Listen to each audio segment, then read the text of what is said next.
Yes, and it's exciting. There's so much fucking talent here. It's just amazing. So much. Next headliner. It's Ursula.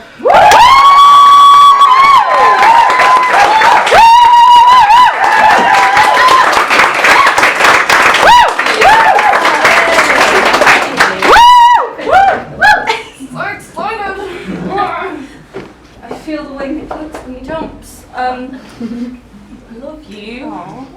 Also, we're dressed the same, so you know. Anybody fucking with that kid. Right. This is quite a short, relatively simple poem. I always wish I could get to know people a bit better. I usually have a lot of kind of half friendships with people that maybe I talk to on the bus or I see them in class, but I don't really know them that well, and that's a bit sad. So for people that like puns, this is called Stranger Things. For people that don't like puns, you have a title too, it's called I Wish I Was More Proactive About Making Friends. You look nice today.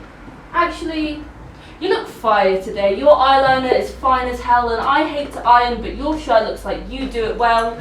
I might say hello to you today. The way I usually do, I'd ask you how you are. But I want to tell you that you look nice today. I want to know where you got your shoes. I want to do everything but talk small with you today. I want to know if you're mean. I want to know if you can be catty. I want to know if you're a straight up dick. And if you were, that'd be cool. Because I could look at you from across the room at a party and think, hey, I got a dick. And then at least I tried. But for now, I think you're nice. But I want you to know what I look like when I'm with my friends. I want to know what you look like when you're sad, and I hope that it's not often.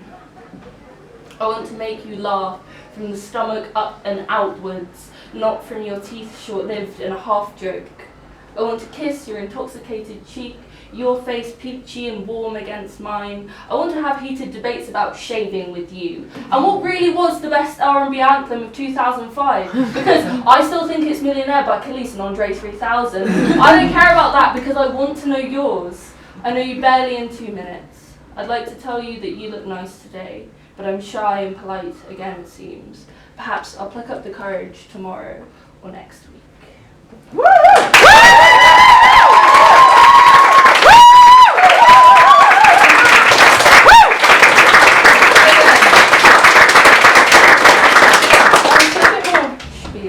We love the spiel.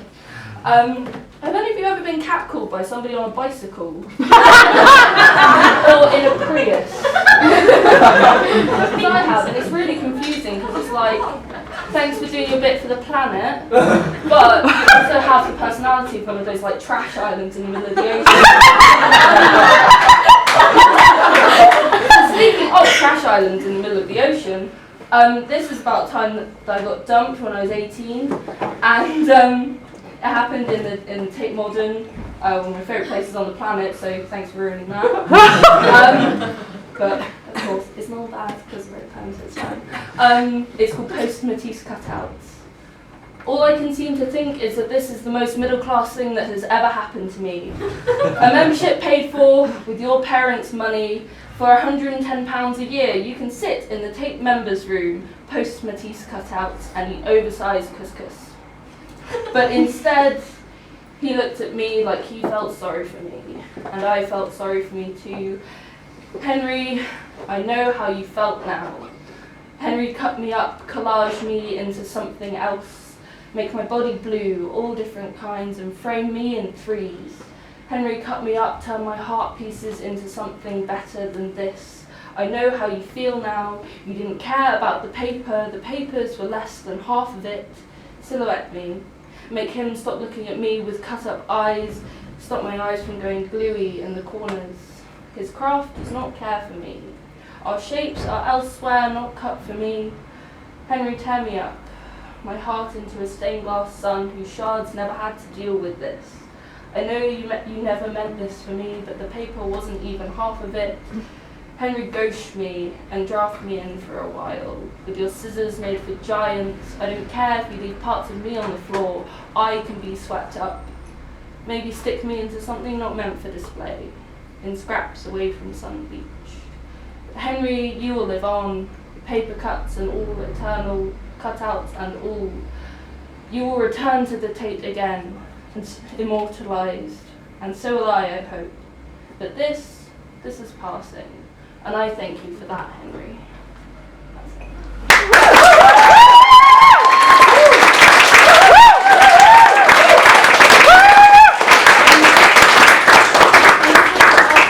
If I could do 2 more or 1 more, like what's appropriate? 2. Thanks.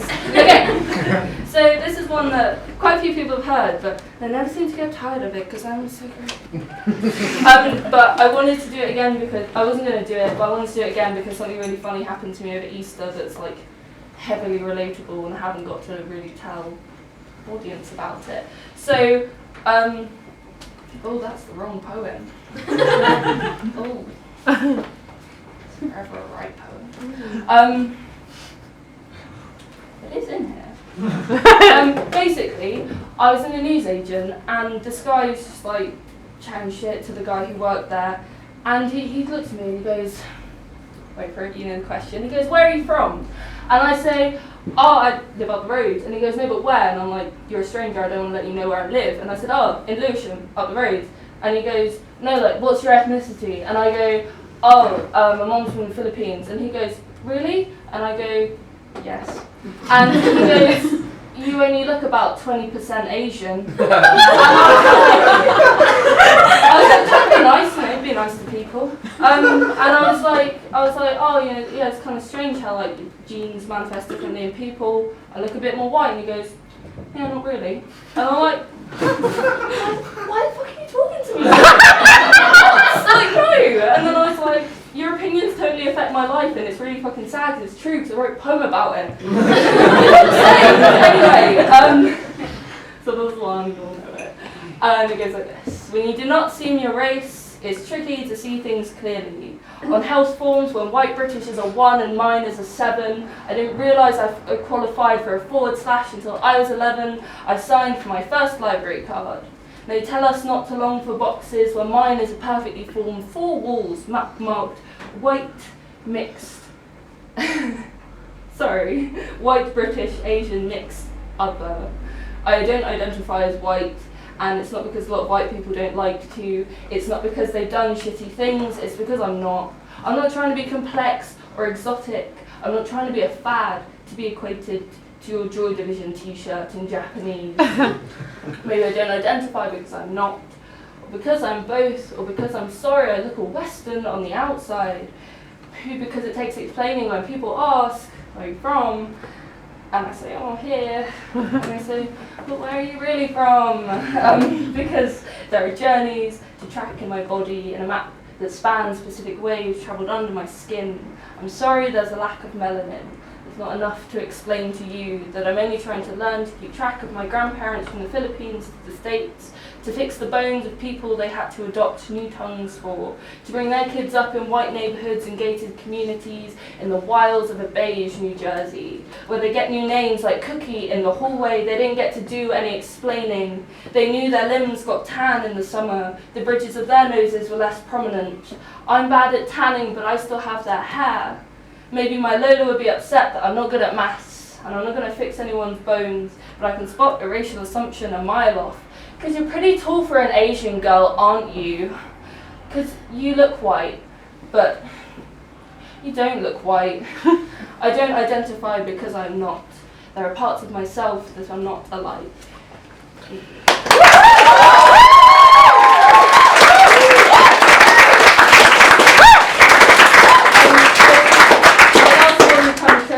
That's why I had to ask if I was allowed to, and I answered.